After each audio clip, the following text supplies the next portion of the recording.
Hey guys, welcome to another Scratch tutorial. In this episode, I'm going to teach you how to make a boss fight game.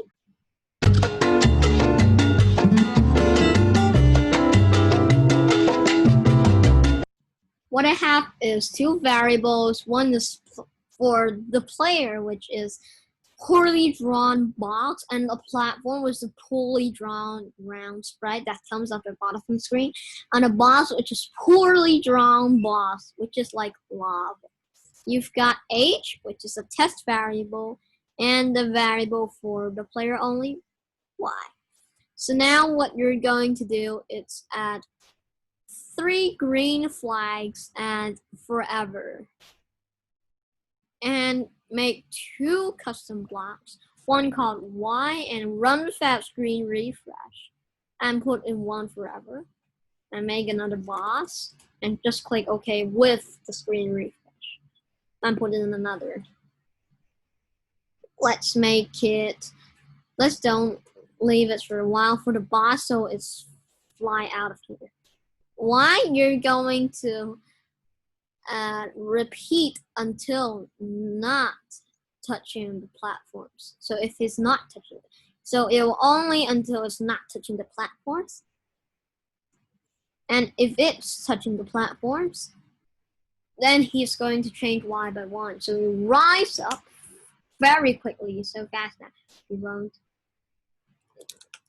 No. And so now it just stays there. Nothing happens. Do a bit of just go back here, and first you're going to grab y and change y by -1.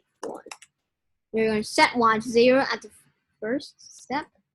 You're going to change y by y.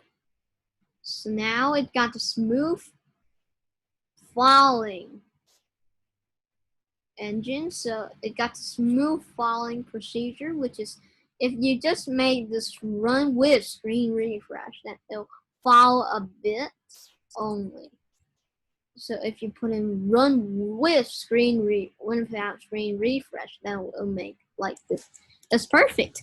If you just change y by -8, then you just get this, even if you're dragging this.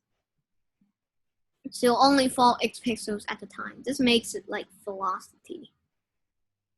The y velocity just keeps accelerating. So you're going to add jumping and stopping at the same time. If touching platforms, you're going to set y to 0, so it won't be too fast. You're using align as the platforms. So now if it's touching, it goes to 0. It resets.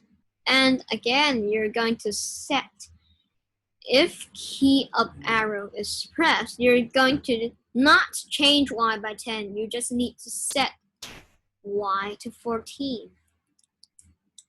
So what you're going to do is change y by 14. You're going to set y to 14. That means it's changing y by 14. So after that, it doesn't need to do again because it needs to be touching the platforms to do this code. So it'll just fall down when it hits 14 pixels. So now it got this smooth jumping stuff.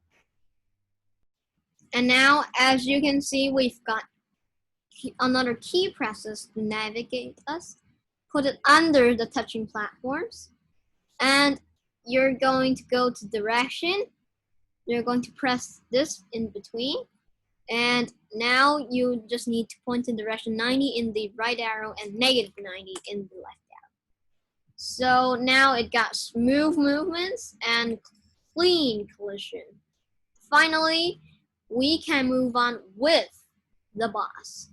What happens with the boss is that if touching boss, and add another if-else statement, if y position is greater than the boss y position, which we can do with the backdrop of stage, change it to y position of boss, then you're going to set y to 10 or 7, so it'll feel like he's bouncing on it, and change h by 1. And then you set h to 0 at first. So else you just change age by -1 and reset timer. So, and add an if timer greater than 2. So it'll only, let's just show the timer. So it'll only every 2 seconds. Then if you jump on him, then he'll change the age. So now it won't just keeps dying when it touches, rams in with the boss, and it'll keep bouncing on the boss if he's stomping. Well, that's it for our tutorial. I just can't wait what we're going to do with this spectacular boss fight. I'll see you in the next tutorial. Bye.